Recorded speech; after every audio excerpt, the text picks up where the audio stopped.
Let's start. Ammonia.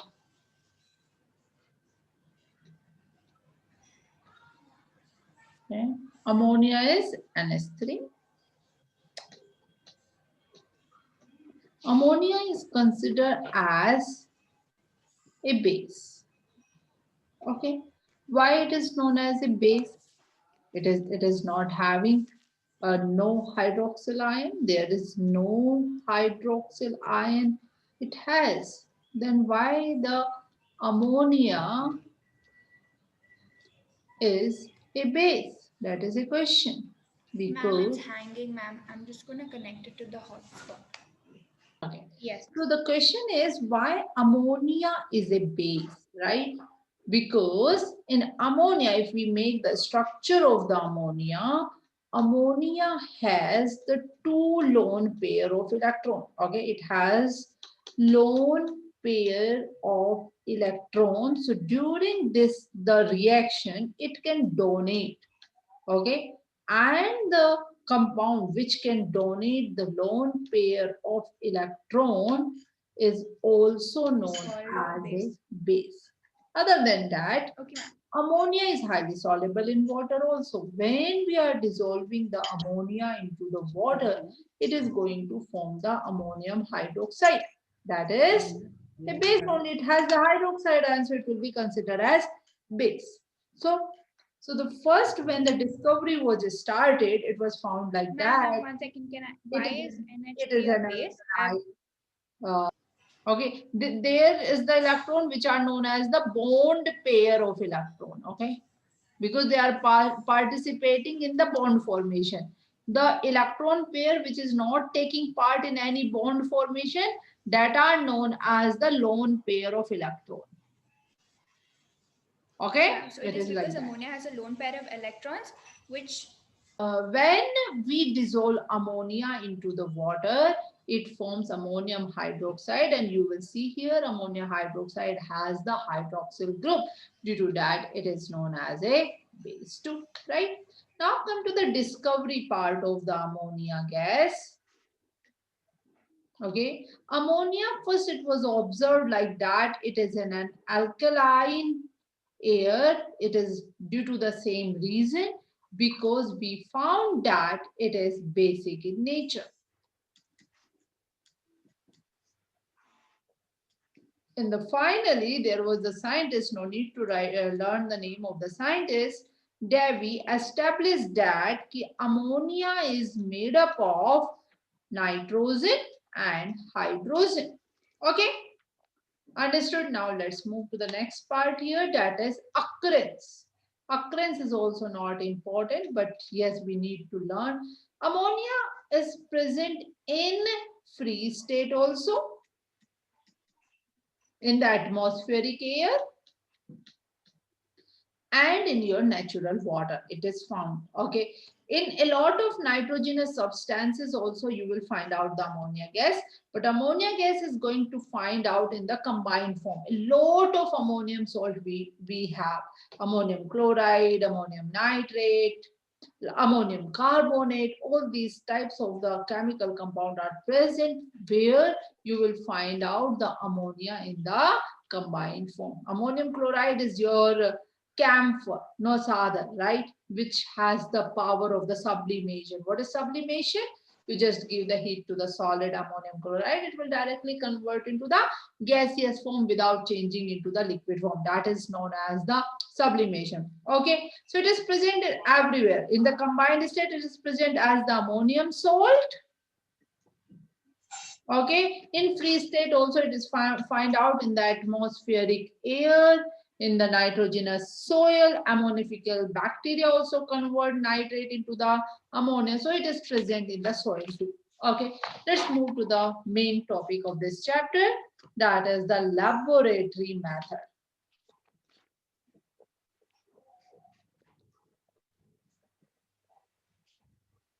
In the laboratory we are going to prepare it from the ammonium salt, because in the nature it is present in the combined form with the in the form of ammonium salt. So you can take any ammonium salt Here, if we are going to do the reaction of the ammonium salt with any alkali, alkali are those bases which are soluble in water. So you are going to get the salt plus water plus ammonia gas. Right? We can take anything. Ammonium salt I am taking here first NH4Cl. If we are doing the reaction of this with the NaOH, then it is a double displacement reaction NaCl plus H2O plus NH3. Basically, here it should form the NH4OH, but NH4OH is really highly unstable as it forms, it breaks down into ammonia and water. Okay, that like the carbonic acid SCO3, right? You H2CO3, you get the H2O plus CO2 immediately. It is not present like H2CO3. In the same way, NH4OH would be like this. As NH4OH form, it immediately break down into ammonia and water. You can take any salt. Here, ammonium chloride, one more reaction we will take. Ammonium sulfate, NH4 twice SO4. NH4 is positive, right? NH4 is positive ion, sulfate is -2. That's why the formula would be NH4 twice SO4. If you will do the reaction of it with the CaOH twice, nothing to worry. Here also it is going to be double displacement type of the reaction. Calcium sulfate plus NH3 plus water. You need to balance it. It is important to balance the equation during in the exam.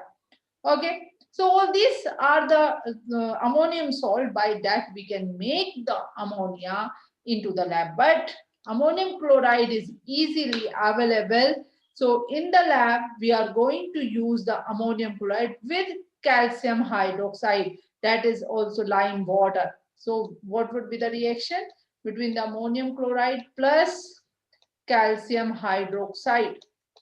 It would be the same. That is the main laboratory method.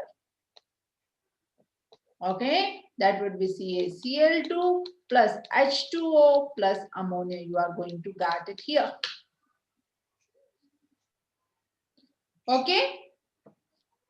Okay, so what are the reactants during the reaction? What the reactants we are going to use here? So in the laboratory, if we write down the reactants, we are going to take that type of the reactant which are easily available and cheap too. Cheap means not much of money you are consuming in that. So your NaOH is also easily available, right?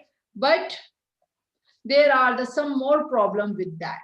Okay, I will tell you now why we are going to use the CaOH twice is used because it is cheap, and unlike other caustic soda is like NaOH, KOH, it is not deliquescent. What do you understand by the word deliquescent?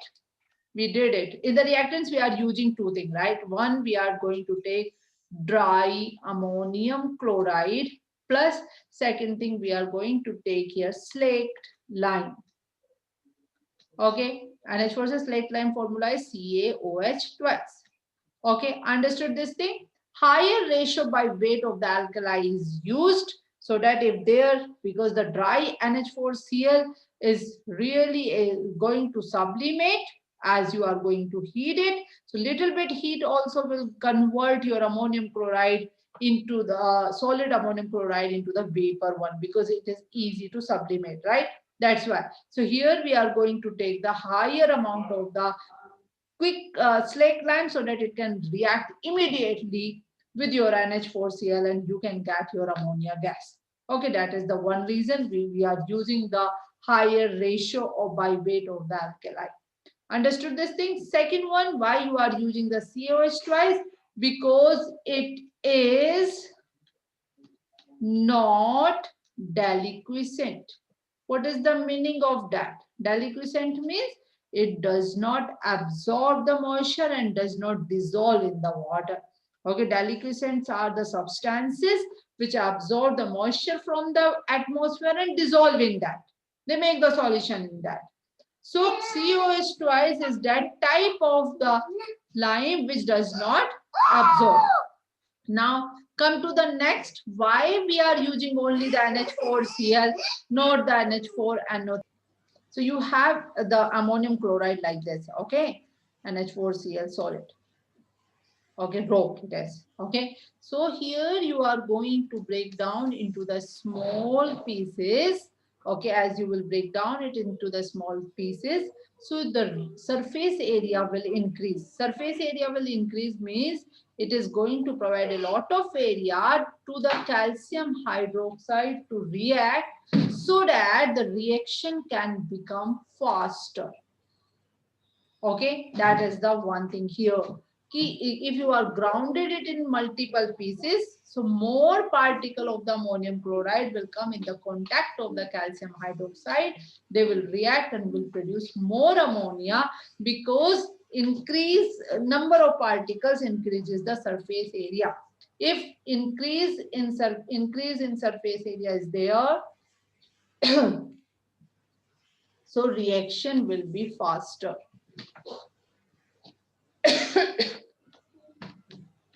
That is the same way in your digestive system. You have the villi in your small intestine, so that also increase the surface area. More absorption of the digestive food is going to Ma'am, so take this place in your blood. surface area is increased. That's why it's kept in a slant. What is forming, that is also not going to crack the hot flask also. That is going to pass through the delivery tube that is attached to that. Okay, that is also the reason. Okay, now how you are going to take it? You are going to take it on bottom flask like that. So whatever the gas will form, water vapor, that will also cool down because more surface area, otherwise it will pass through it.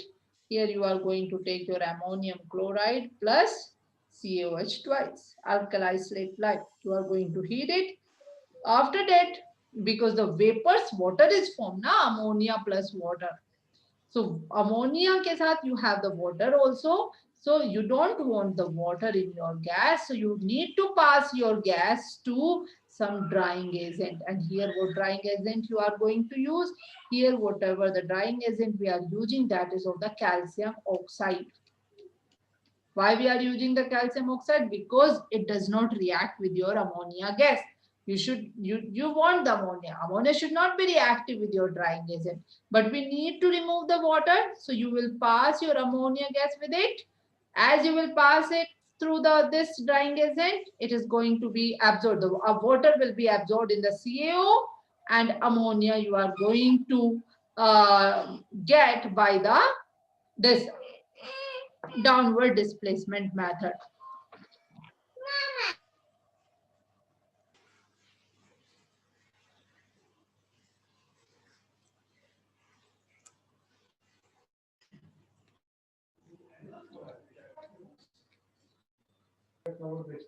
Okay, so you are going to pass the ammonia gas first with the drying agent. After passing to the dry agent, then you will going to get it through the downward displacement method. What do you understand by the downward displacement method? Means like here you are going to collect it like Downward that. displacement method. Downward displacement means it is like that. Jar is like this. Okay, so when it is empty, but never it is empty, it will have the air. Okay, as you are going to pass the ammonia through it, so ammonia will displace the air from here. Air will come down. Air will come down and ammonia will start to accumulate here because ammonia is lighter than the air. That is the reason. Ammonia will go here and your air will come down. That's why it is known as displacement of the air in the downward direction. So method is known as downward displacement method. Okay, why it is going to collect it by the downward displacement method? Because it is lighter in weight than the air. So it is displacing. Whatever the thing would be lighter, that will go up. Whatever the thing is heavier, that will come down. Okay, so that's why we are going to get it by the downward displacement method. Understood. Now, why we are using only the calcium oxide, not the other drying agent? If you remember, in the concentrated H2SO4 formation, we use the H2SO4 only as a drying agent, right? But here we are not using H2SO4.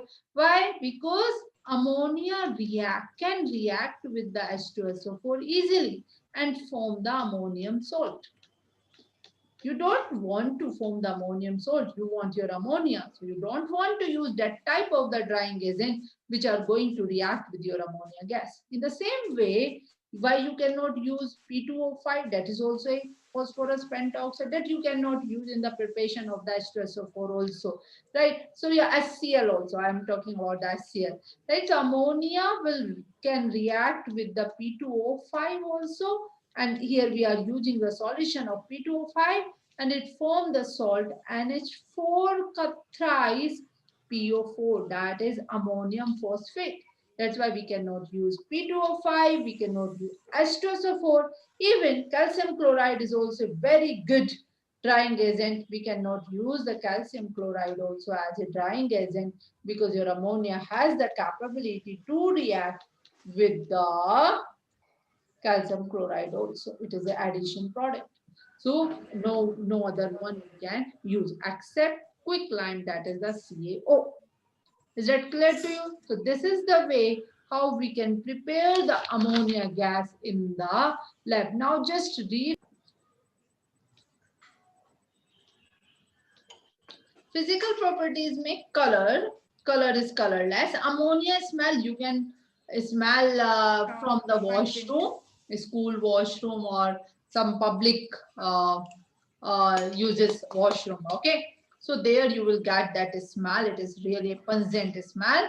Okay. It is non-poisonous, but if you will inhale it, it is going to means large amount. If you are going to inhale it, it would not be good for the respiratory system.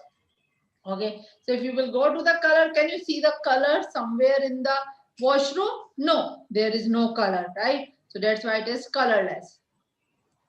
Okay, but we can Colorless. smell it. It is having very strong and pungent smell. Okay, slightly alkaline taste, but we never taste base and acid. We always test them. Okay, because some are very corrosive in nature, so we don't recommend to taste it.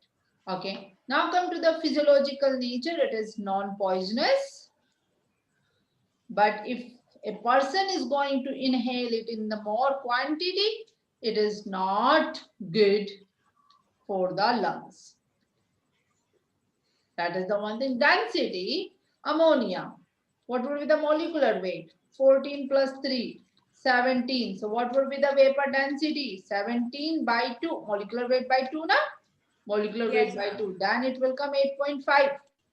It would be very, very light than the air because the air vapor density is 14.4. The 4. vapor in the air, you have a lot of gases: nitrogen, oxygen, and carbon dioxide, mainly water also. If you will combine all these things, then you will find out the molecular weight.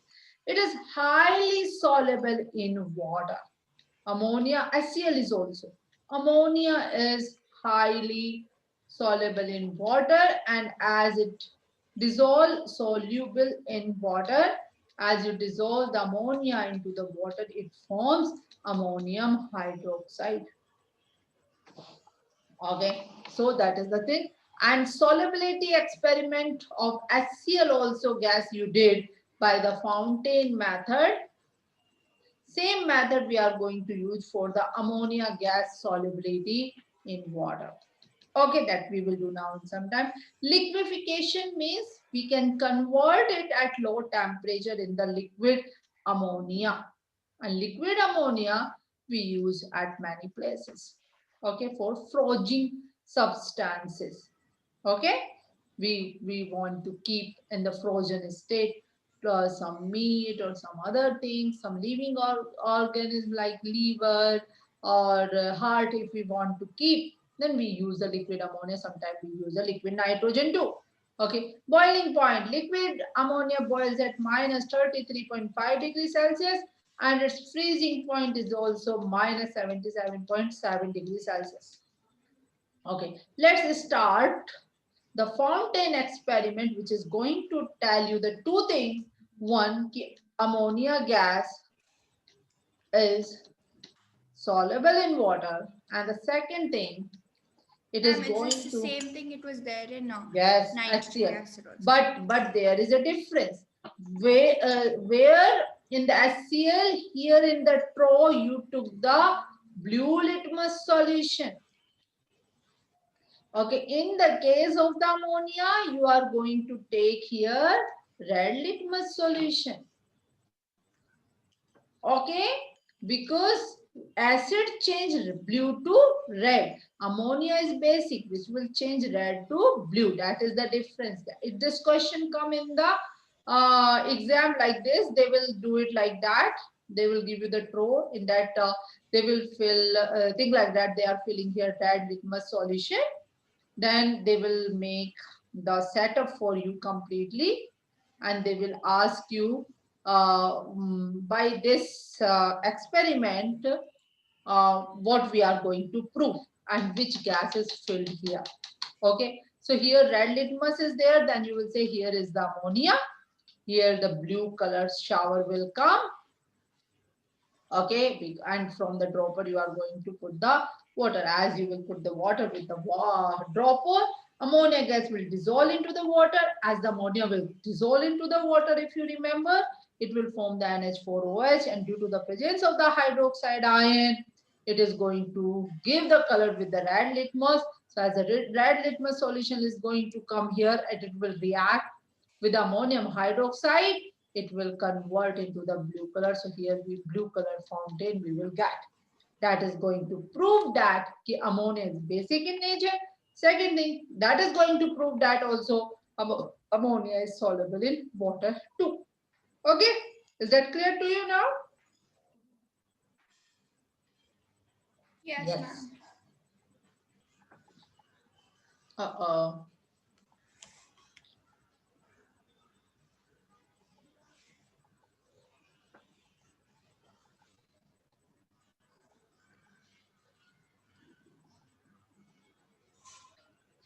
Okay. So fountain experiment we use. So first thing we should know that the fountain experiment, where do we use? Okay. We use the fountain experiment two places. One in the HCl gas and one in the ammonia gas. For both the things, in both the cases, we are going to check one thing. The HCl gas is highly soluble in water or not? Same thing we do for the ammonia also. Okay, ammonia gas is also soluble in water or not? Right? There also we are using. Other than that, we wanted to know the nature of the gas. HCl gas is acidic or basic. Same way, ammonia gas is basic in nature or acidic in nature. Okay, I'm going to do both the experiment here. Here we are going to take the two throw like that. In the one, we are going to fill the blue litmus solution. So here we have the blue litmus solution. And in other one, we are going to fill the red litmus solution. Got it? That is this one. Okay.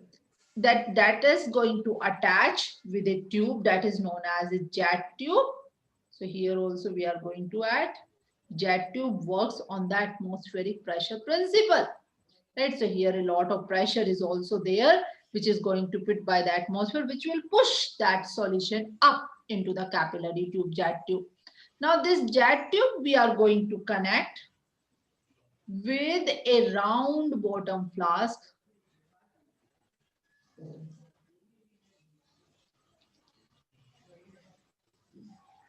like this, or in this round bottom flask we are going to attach one dropper also. Same thing here also.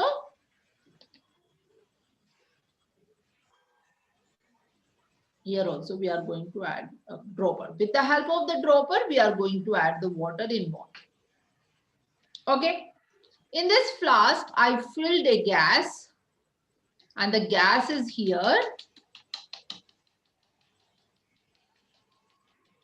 HCl. Yes. Okay. And here in this one, I filled ammonia gas. Okay. Okay. This is the setup. Definitely here also that is coming. Some blue water is coming.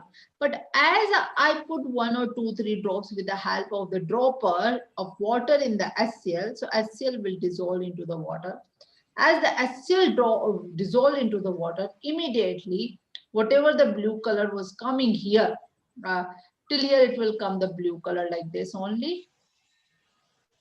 Okay, but as it comes here, it get react with your hydrogen ion of your HCl, and due to the hydrogen ion, it will give the red color fountain here. Okay, if water is not added, then the blue color is coming. As you will add the water with the help of the dropper, your HCl will give you the hydrogen ion, and due to the presence of the hydrogen ion, it is going to show you the acidic character, and it will give you the red color.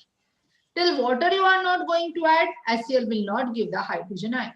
Same thing is going to happen here. It is going to give you the red color till you are not going to add the water. As you will add the water, ammonia will react with the water. It will form the ammonium hydroxide.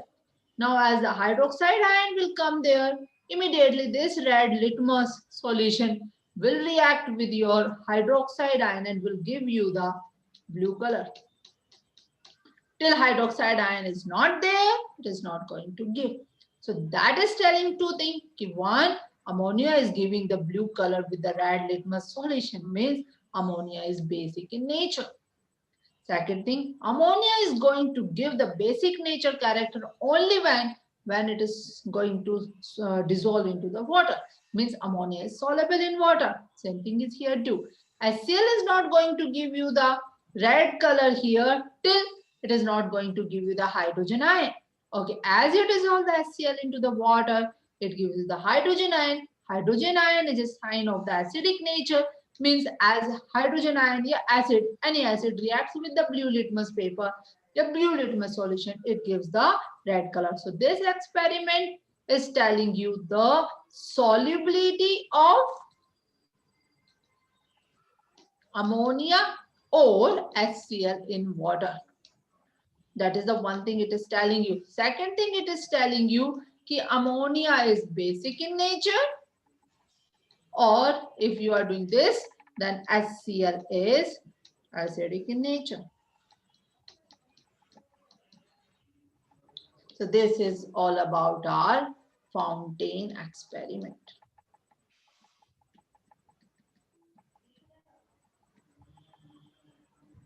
Done? Now we are going to do the ammonia gas combustion.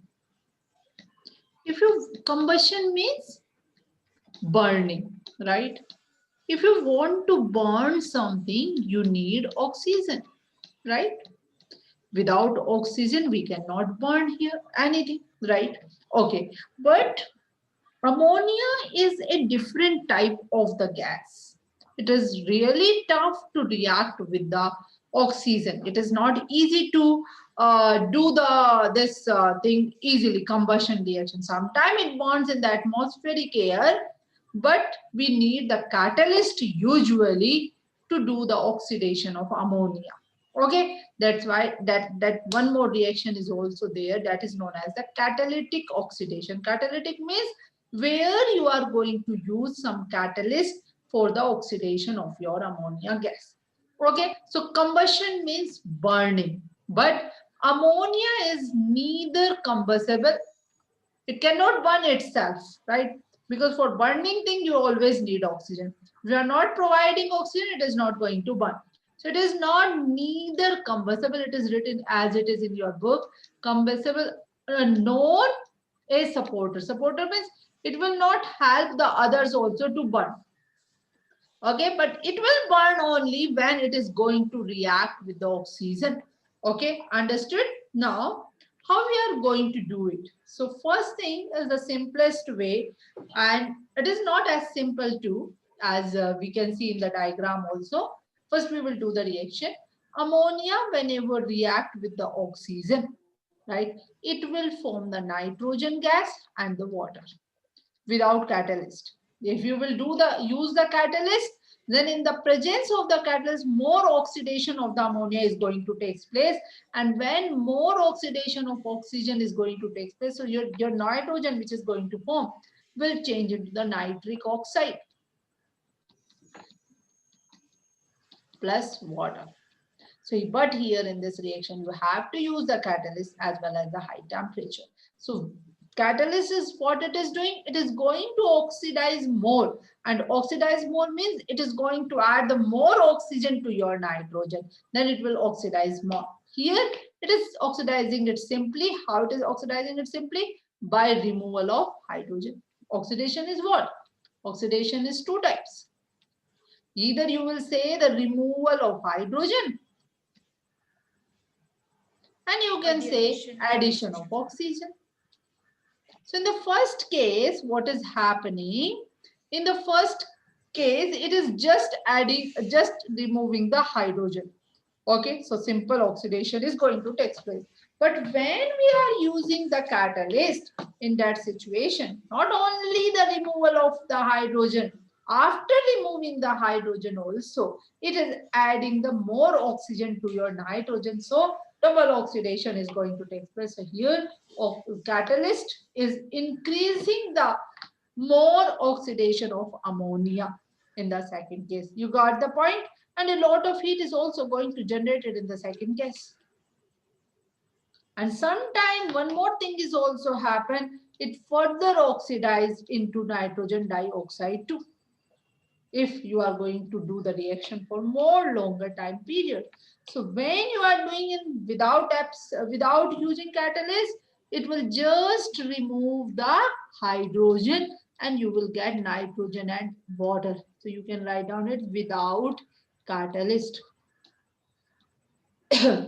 But if you are doing the same oxidation reaction in the presence of the catalyst at some high temperature, so it is going to convert it into NO. Sometime further it get oxidized into the N2, NO2. NO2 is nitrogen dioxide. So further oxidation is going to means more oxidation is going to take place. Okay, so powerful oxidation is taking place in the presence of catalyst. Normal is going to take place in the absence of the catalyst. Is that clear to you? Yes, ma'am.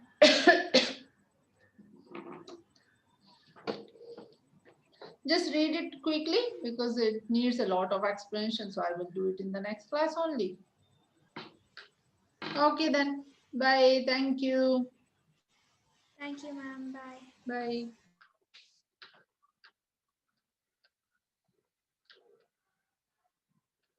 Okay. Then with this, we end this session here. Next, in the next class, we will discuss about the compressibility of the ammonia more. Okay, thank you.